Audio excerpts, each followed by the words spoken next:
Today's video is really for those of you that play the Pirc defense or are considering playing the Pirc defense and are looking into options against the Austrian attack, which in a lot of ways is the biggest concern for most Pirc defense players. Now, as white in this game that we're going to be covering, we have Judith Polgar, who is, in my opinion, the best women's chess player of all time. And we have Magnus Carlsen, who is the best player of all time, arguably. I go back and forth between Magnus Carlsen and Garry Kasparov. Those two in my mind are easily top two. But nonetheless, here in this game, we have e4, d6 with the Pirc defense, knight f6, g6, and now we have the move of f4. So Judith Polgar here really playing aggressively with the Austrian attack. We now have bishop to g7. And I'll say this, if you're going to play the Pirc defense, it's an opening that requires a lot of theory. Now, yes, the first 3, 4, 5 moves, you don't need to know a lot of theory. You just, you play d6, you bring the knight out, you fianchetto. All that's pretty straightforward. But it's from this point where things can get extremely complicated. And you obviously don't want to get wiped off the board every game. And in order not to let that happen, you have to put the work in terms of the theory. So there's two types of players that I've seen. One type of player hates chess opening theory, hates all that time. Maybe they don't even have the time to put in. And then there's the other player who loves to really prep a lot, put a lot of work into the opening side of things, and look to get themselves into those very sharp positions, but in those positions where they have a better understanding of the overall game and overall flow versus their opponent because of the time that they've put in. So there's two different types of approaches there for those of you that don't like studying opening theory and you just want to get into something pretty easily. The hippopotamus defense is a good option. The Czech Pirc is a decent option as well, although that obviously has some more theory than the hippo. And I have courses on both, as well as other openings as well. I'm offering a 30% off discount code for all of my courses through September. If you're interested in that, go down, click one of the links below on the course or courses that you're interested in, plug in the discount code CHESS25, and you will receive 30% off on your purchase. But here we go. Bishop g7 in the game. We're talking about Judith Polgar here, so very strong player. She plays bishop to d3. Now, I think a lot of players here would be concerned about e5, which makes sense. White here is pushing, and so far white is okay, right? Although I will say that by playing e5, white did give up a little bit of eval there. If you ever do see this move, drop your knight back to d7. Okay, that's the idea there. Drop your knight to d7, and if you see knight f3, you can play c5. Now, you might run into someone playing e6. If you see that, you can take, and against knight g5, calmly bring your knight back so that the bishop defends it. And if white decides to take, I'd say here, hey, play knight c6 and then look towards castling kingside.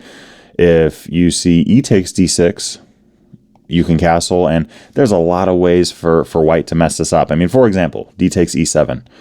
We capture back with the queen, and the best thing white could do is queen to e2, right? At that point, I'd probably bring my queen back to d8 and start looking towards rook e8 ideas.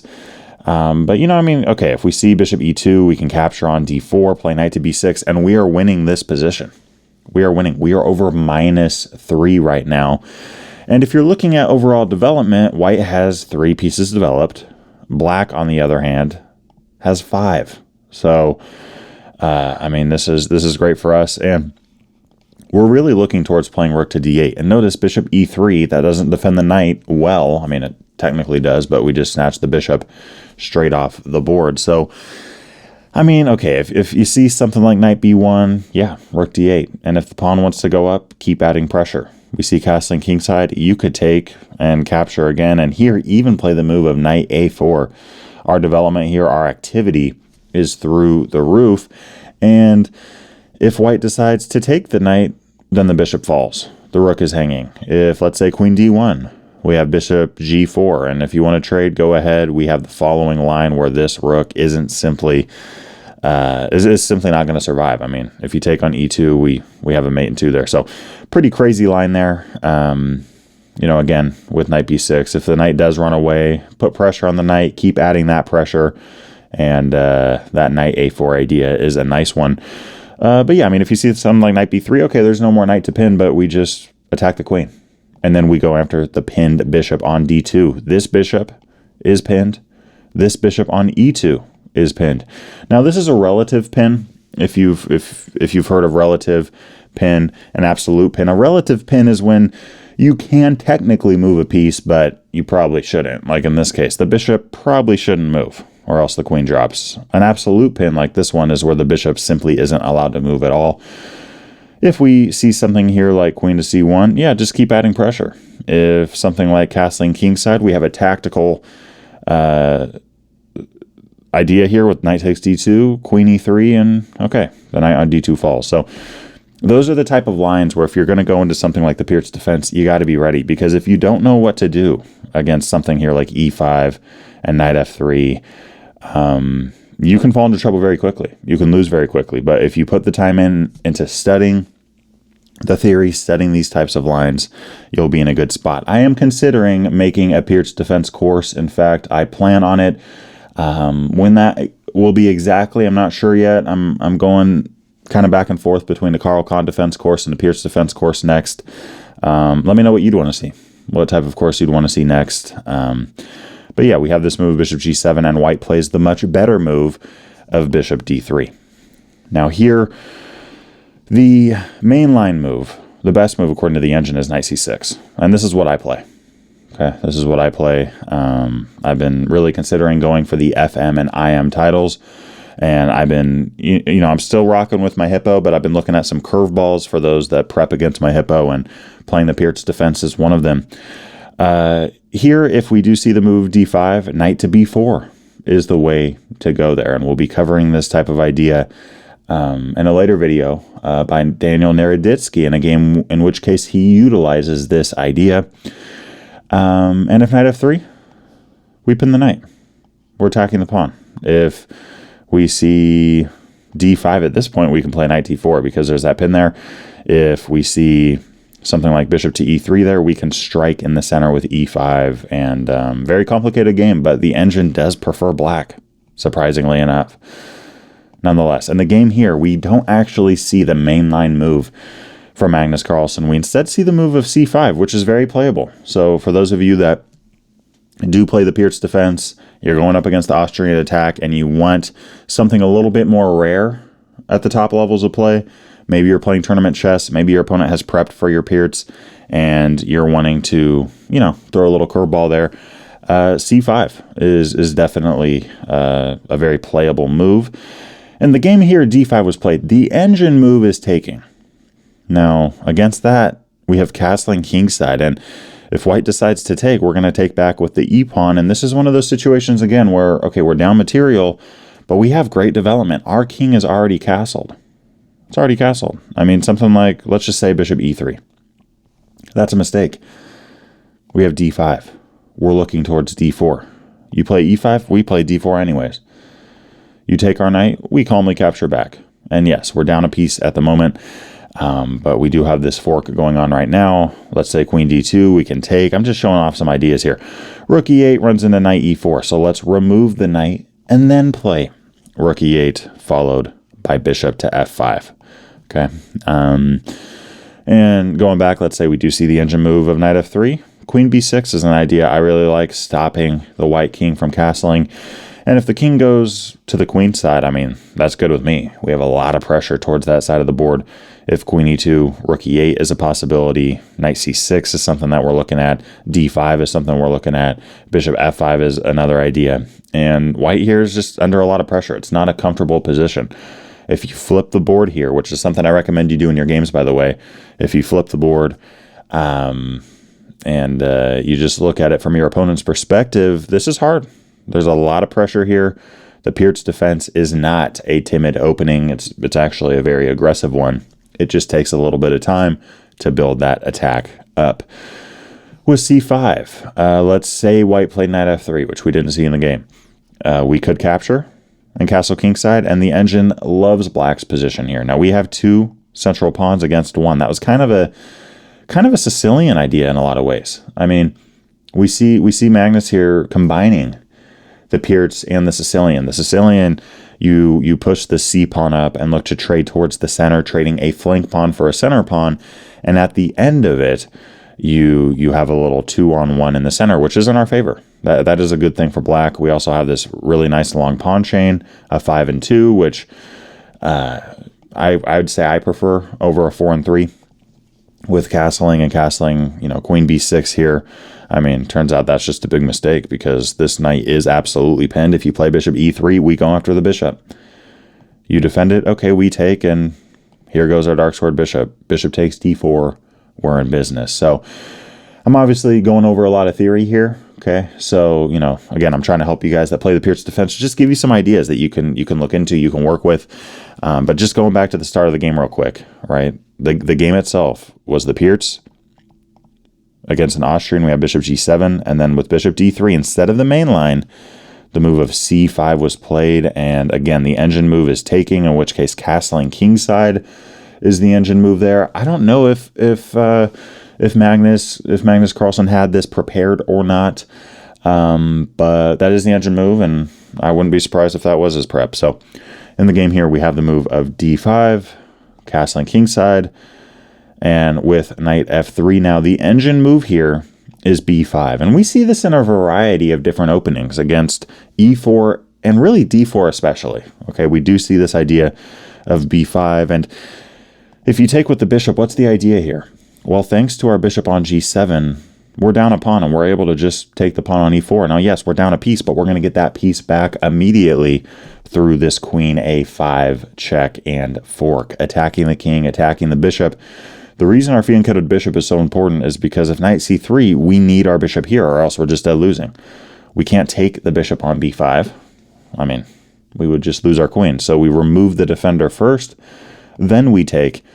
And, I mean, here black is miles ahead of white in terms of positional play. Our pawn structure is fantastic. White's pawn structure is atrocious. Just scattered all over the place, really overextended. Us, on the other hand, we're feeling very solid. And I'd say our biggest weakness is our dark squares on the king side, but I'm not sensing that white really has great attacking play at this point. They only have 2 minor pieces. In terms of pawn breaks, I mean, they only got 3 pawns on the king side. Their king is still in the center. I'm looking at knight d7. I'm looking at bishop a6. I'm looking at putting a rook on b8 and just playing active chess from this point. I mean, d5 is very weak, so that's a pawn that we're going to want to target. And if knight takes b5, c4, attacking the bishop, you might as well take the pawn. If you're going to move the bishop, you might as well take it. We capture on e4. If castling, we throw in a check. We play knight f6 here as the engine move. And again, that d5 pawn is a weakness. It's on our side of the board. We are able to start putting attackers against it with our knight and our queen.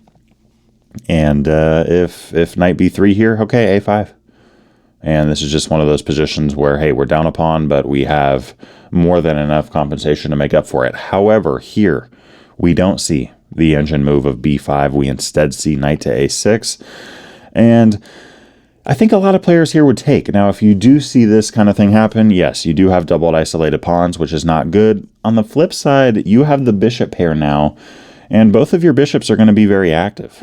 I mean, you already have this bishop on g7. You're going to be able to put a queen on b6 potentially, a rook on b8, putting pressure towards b2. And if b3, okay, that pawn is stronger. It's a lot stronger. I mean, instead of having a bishop defending it, now there's 2 pawns defending it. But if white plays this, they forgot about our bishop. Knight takes e4, crushing. In the game, we see castling kingside, the move of rook to b8, a4 is played. Here, Judith really looking to take some space there on the queen side. And bishop g4 now. So Magnus here looking to pin that knight. The engine like knight b4 there, but we do see that eventually. h3, we have capturing, and then the move of knight b4. Here we have knight to d7 played, looking to give that bishop some more activity. And this is a weak square. I mean, the only pawn that could ever kick this knight out is the c pawn. There's a knight in front of it. And even if you do that, the bishop falls. So this is a knight that white's going to have a very hard time with. You know, we see white just continue to develop. We have a6 here. And this is one of those moments where it's like, you know, why didn't Judith just push this pawn? Well, if you do that, we have b6 or b5 even taking space. And sure, you can capture back, but we have great momentum on this side of the board. We capture, we take with our rook as an example.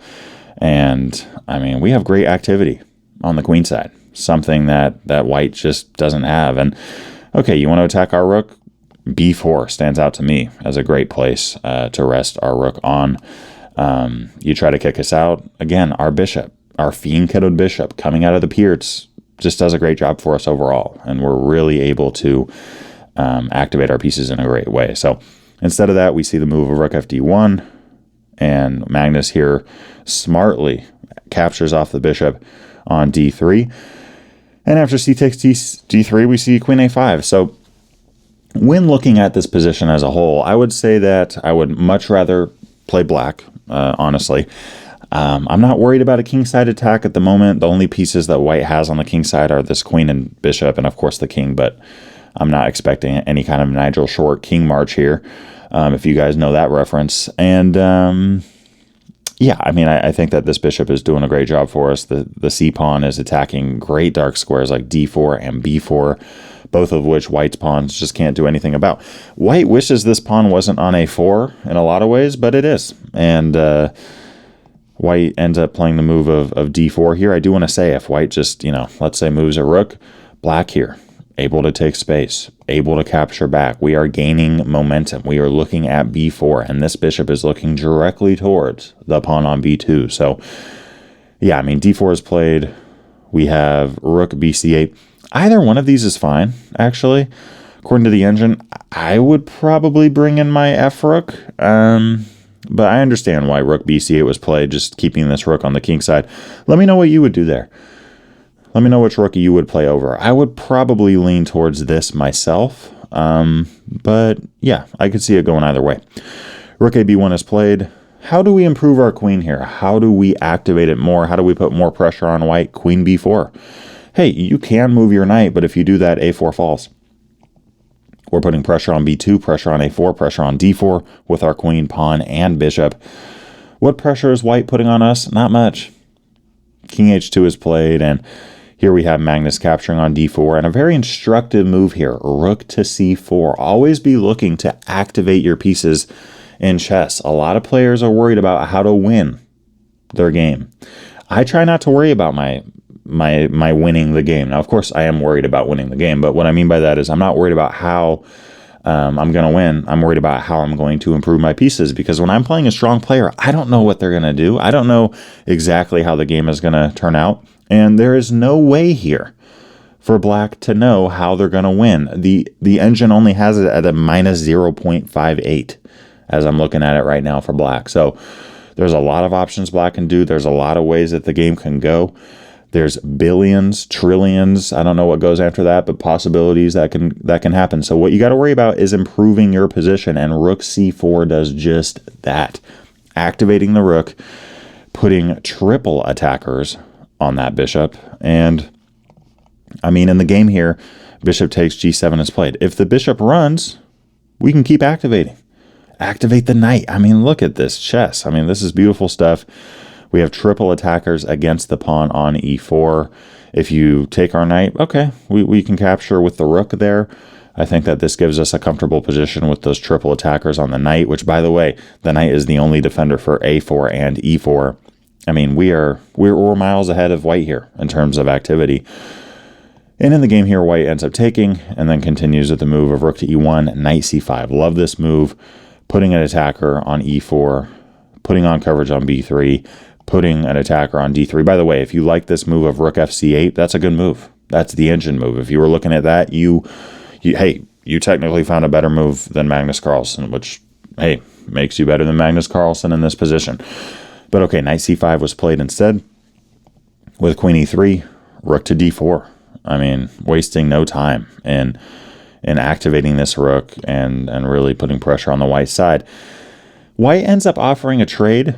Now, this move of knight a2 is interesting because it's like, okay, I mean, what does black do? If we take the pawn, that's really a big mistake, because b3, we don't want to lose our rook.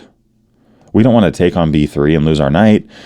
But, I mean, what other choice do we have? That's, in a lot of ways, the best thing that we could do. We could take on a2, but then we lose our rook. So, all that said, with knight a2, what do we do here? Offer a trade. Offer a trade. We got great activity here. You take our queen. We have our rook on the second rank. The white rooks here are barely hanging on to the pawns. I mean, this pawn on e4 and the pawn on b2 are barely surviving. We could look to activate our knight with knight d3, knight b3. We're obviously looking at that pawn on a4. We could bring our other rook into the mix here as well.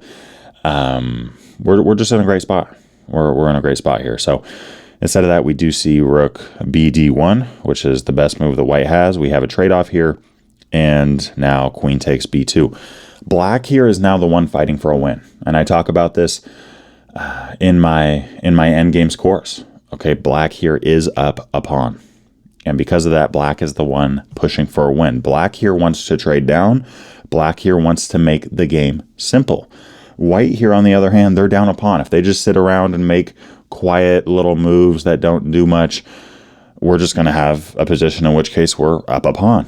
So white here needs to make things crazy, and that's exactly what we see white try to do with the move of pawn to e5. And there's a lot of ways that black here could go wrong. Now, in the game, rook c8 was played. The better move here was queen c2. By doing this, the queen has good coverage on f5. If rook d2, for example, hey, we bring our queen to f5, we bring our queen to d7. We're not in a rush here to checkmate the king. We're trying to really give ourselves a solid position and go from there. And by the way, if we see f5 right now, we just take it and we're okay. We are okay here. If check, I mean, you only have one move. And let's just say white captures back. Okay, rook g8. Rook g8, and with good play here, with precise play, black is winning. In the game, though, we have the move of rook to c8, and you know, there's different things that white could do here. White could play rook to b1. White could take on d6. We ended up seeing the move of f5, which was actually a mistake. Not because of g takes f5. That would have been a huge blunder from Magnus Carlsen, because white here can take on d6, and we got to take it. I mean, we don't want you capturing on e7 with connected passed pawns, one of which is one step away from promotion, so we got to take it. But notice what white did there. They had his capture on f5. Now we have an isolated pawn on h7, double isolated pawns on the f file, and an isolated pawn on d6. Queen g5 check is played, and I mean, this is terrible for us. This is terrible. King f8 is, according to the engine, just dead losing. We got to play king h8. But yeah, I mean, from there, white could get a draw if they want to. They could take on f5, and this is a very uncomfortable position for us overall.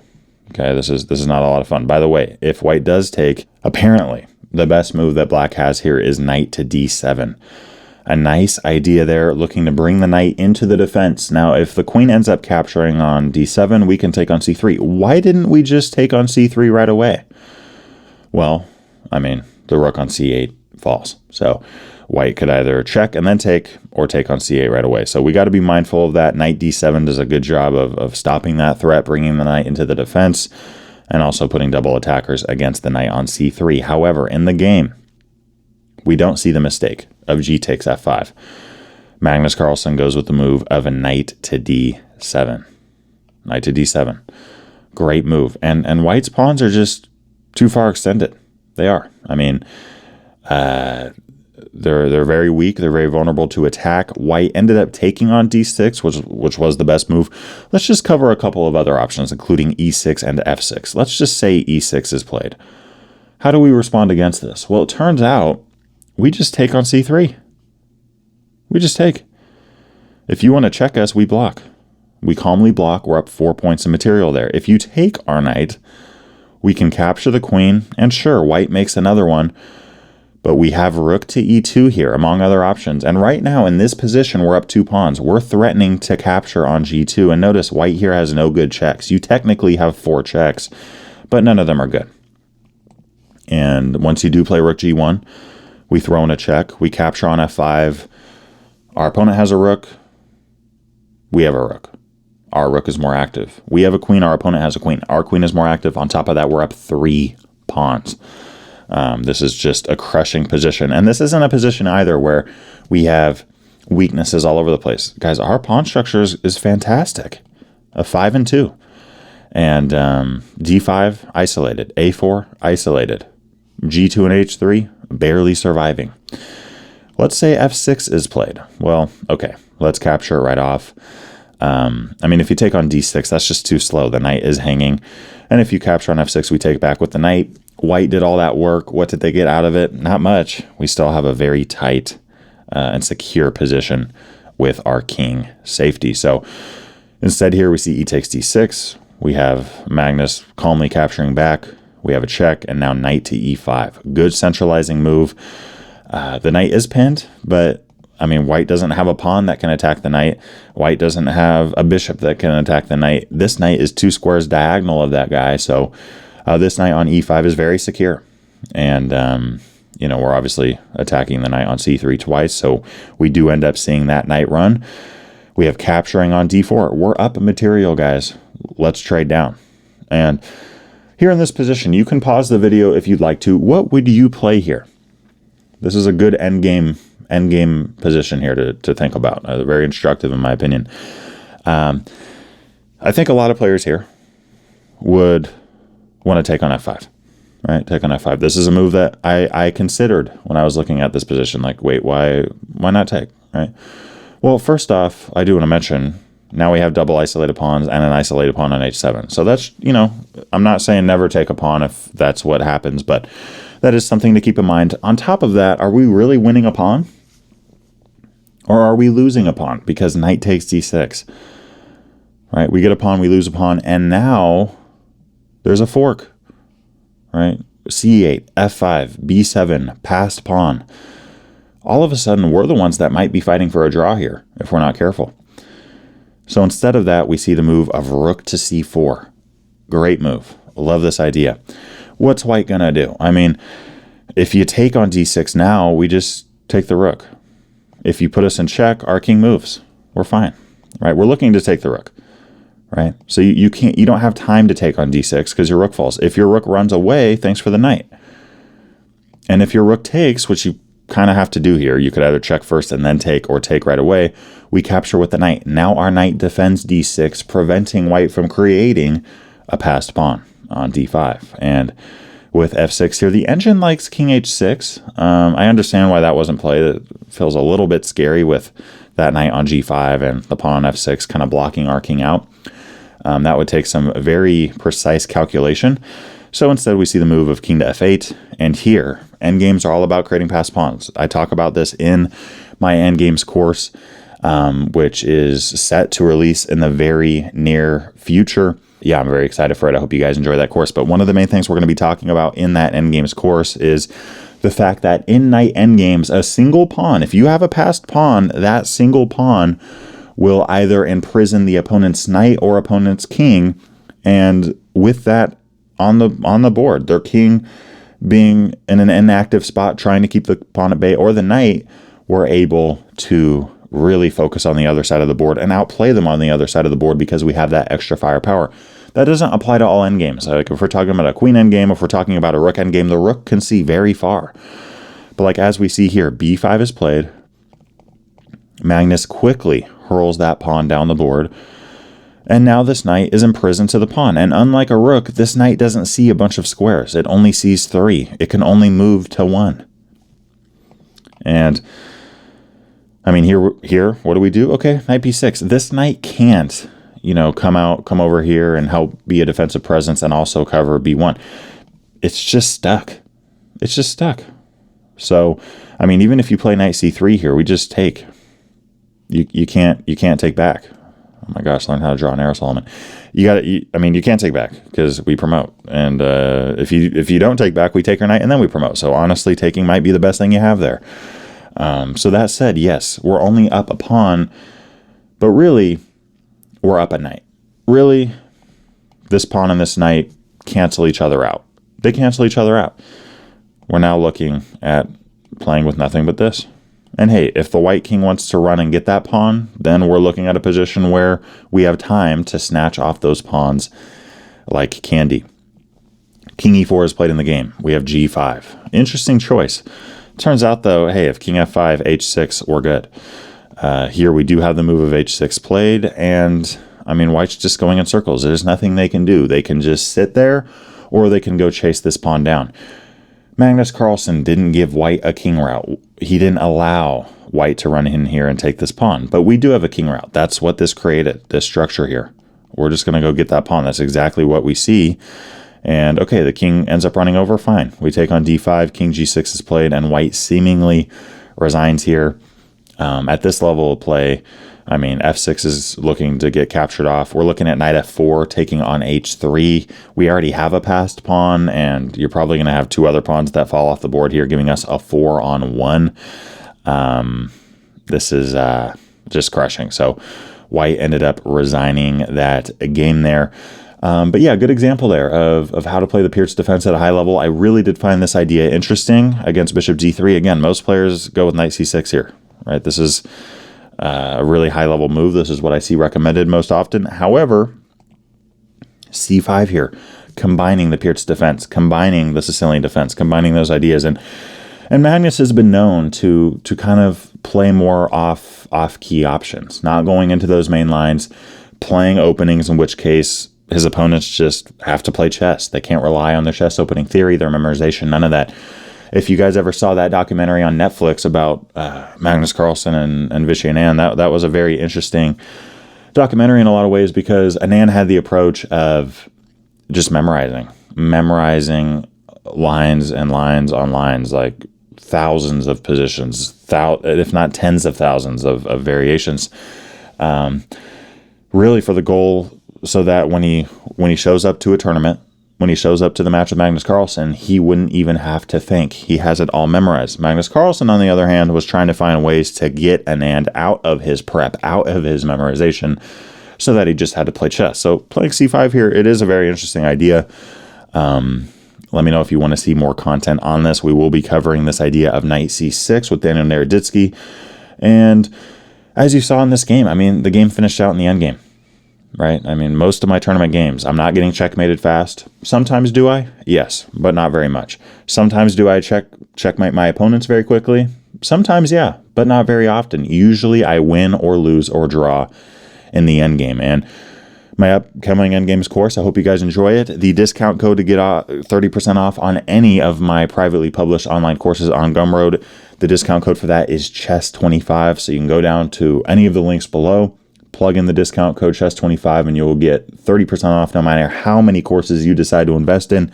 And anyone who has already purchased a course of mine on Gumroad or decides to from this point will get 40% off on the Endgames course. I will leave a link for y'all. Which through email, I'll give you guys a discount code there, so that you can get that 40% off on the course. But hey, appreciate y'all, and I will see you guys in the next video. Peace. I wanted to finish this video out by giving a big thanks to Walter, Steve, Rob, that's a lot of Robs, Ray, Roger, and the rest of my Patreon community. I appreciate you guys a ton. If you guys haven't checked out the Patreon before, there are some exclusive benefits that you gain by becoming a member, and I look forward to seeing y'all in the next video. Peace.